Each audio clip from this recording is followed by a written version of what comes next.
Hello, I'm Dr. Heidi Horsley from the Open to Hope Foundation, and I'm here today with my guest, Brian Barry, and he teaches death and dying at RIT, which is in Rochester, and that is near and dear to my heart because I grew up in Rochester, New York. So, Brian, how did you get into the field of death and dying? I was encouraged by my dean to think about copying a course that was at Johns Hopkins. Initially, I deferred, and then my mom died, and I saw some things going on that I hadn't been prepared for. And I thought this could be an interesting area to enter, and I've been doing it for about 35 years. Wow, this is so interesting. So you said that your mom died, and after she died, what kind of things did you discover that you didn't realize before? Just the different roles that people had in a family and how difficult it was to fill them when somebody was no longer there, the kind of reactions I saw in myself and my sisters, and it was also a doubling up. In fact, we'd lost our dad about 14 years earlier and really hadn't dealt with it. We were told to just be strong, and my mom enabled us to think about it more seriously about how we've been impacted.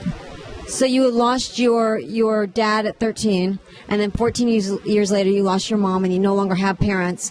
And I think you're making a good point. There's such a void when someone we know has died. And when my brother Scott died, he was the only boy in our family, and we tried to fill those roles. And as you know, there's some roles we can fill, and there's a lot of roles that we can never fill. And what would you tell people out there who have lost parents and don't know how they're going to survive right now? What would be some steps that they could take towards finding hope again? Well, you're not alone if you're in a situation as I was with two sisters, and so we talked about it, and we said, how are you doing with this, and what are you doing to cope? And none of us pretended that we were okay or that we could do it entirely on our own, so we were able to help each other ever since. It's interesting because parent loss is the most searched for loss on our foundation site.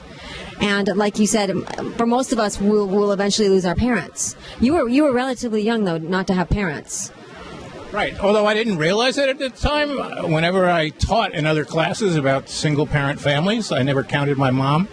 And actually, she became an alcoholic shortly after my dad died. She couldn't cope, so we were one living but not functioning parent, and we just kind of accepted that's the way life is, rather than what would have been different if these things hadn't happened. There's one final thing that you would say to them. Seek support, and you'll find it if you're persevering about it. Very good. Thank you so much, Brian, and I'm glad that you're building awareness and teaching death and dying at RIT. Thank you very much. Thank you.